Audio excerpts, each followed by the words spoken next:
cook with me.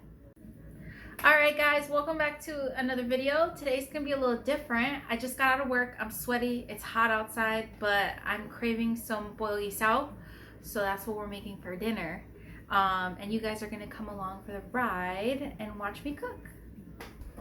Alright, so first we're gonna get our pan hot with some olive oil. And we're going to saute. Okay, that's a lot of olive oil, but it's fine. This is the olive oil I use.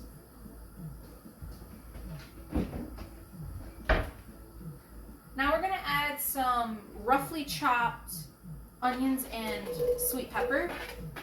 I usually dice everything really pretty and so it cooks down easier. But again, we're tired. We just got out of work. A bigger piece of vegetable, we will survive.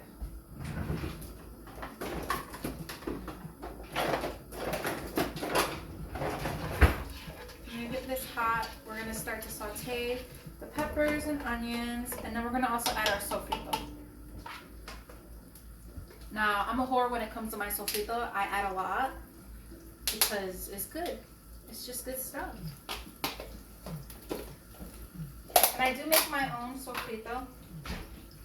There it is. I'm gonna add like that much and maybe a little bit more. You know what? Yeah.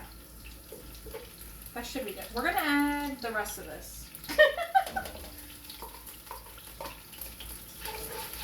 Sure. Now we're gonna let that fry down a little bit, and now we're gonna get our seasonings. All right, we're gonna start by adding some tomato paste now that our veggies are starting to get a little bit of translucent. I love using the double concentrate tomato paste because you don't need a lot of it, and it lasts longer. But I'm going to use the rest of this, even though this is probably going to be more than what I would normally use. But there's not much left, so. Just going to use the rest of it up.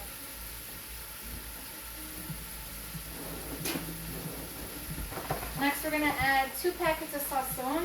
Now, I usually make homemade sazon, but I haven't had the time to make my homemade sazon. So we have Goya's backup, which is fine. 2 packets of that.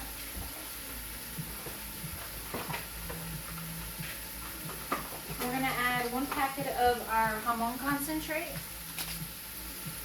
which is just like gives it a smoky flavor. Now we do have some homemade adobo. I'm going to add my homemade adobo to the mixture here. Now, if you guys want my recipes for my homemade sazon and adobo, let me know in the comments, and I wouldn't mind making a video about it. Now, I don't put as much salt in my homemade adobo, so you can use it more thoroughly. We're going to add a bunch of garlic powder. Let me make sure, because we just bought garlic salt for the first time, and I wanted to make sure that I didn't grab it by accident. And then onion powder.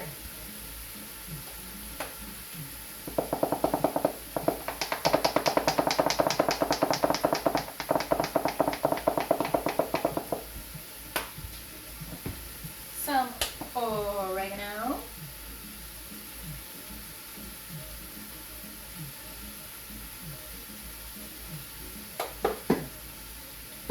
Now let's mix this around and see what it's looking like.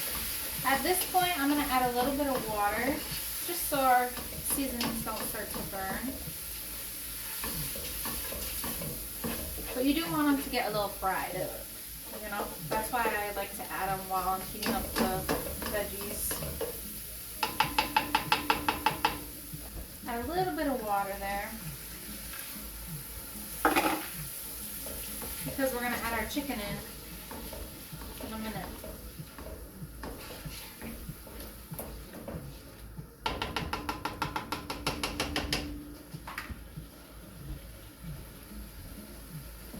Now, for my pollo guisao, I love to add boneless, skinless chicken thighs.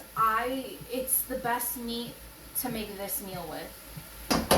This is a whole pack of boneless, skinless chicken thighs that I did wash. I don't want to hear it.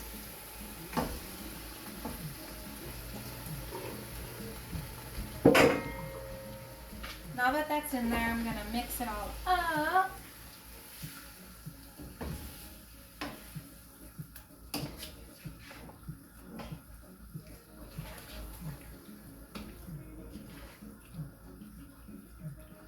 See how beautiful that looks? Look at how marinated all that looks. And our seasonings got all nice and smoky because we cooked them down a little bit.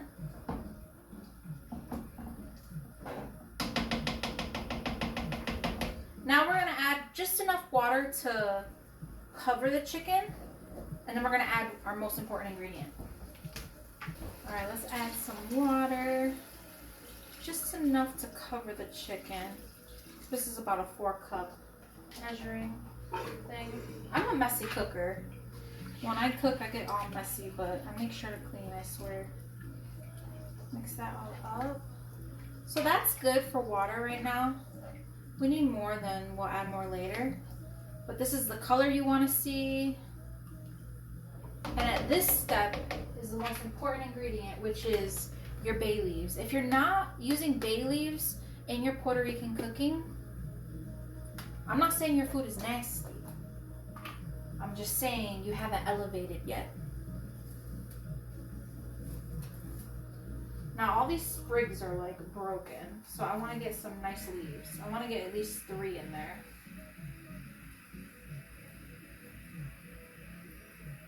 I'll use that one. Bay leaf just adds a depth to your dish that is just And I learned that from my great-grandparents from Puerto Rico.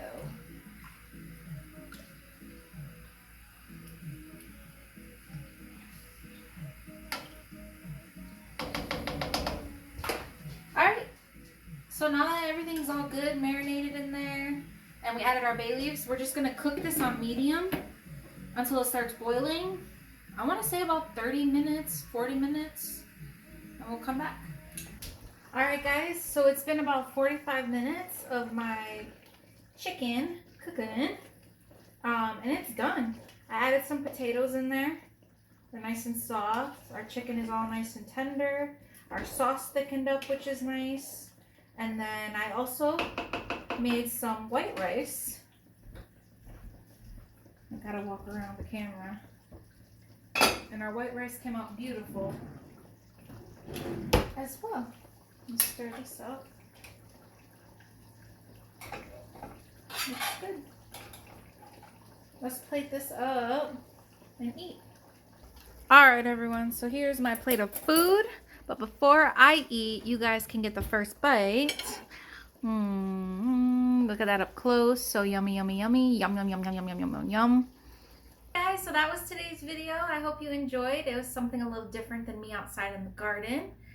Don't forget to like and subscribe to see what else I cook up in the kitchen. And I'll see you guys next time. Bye.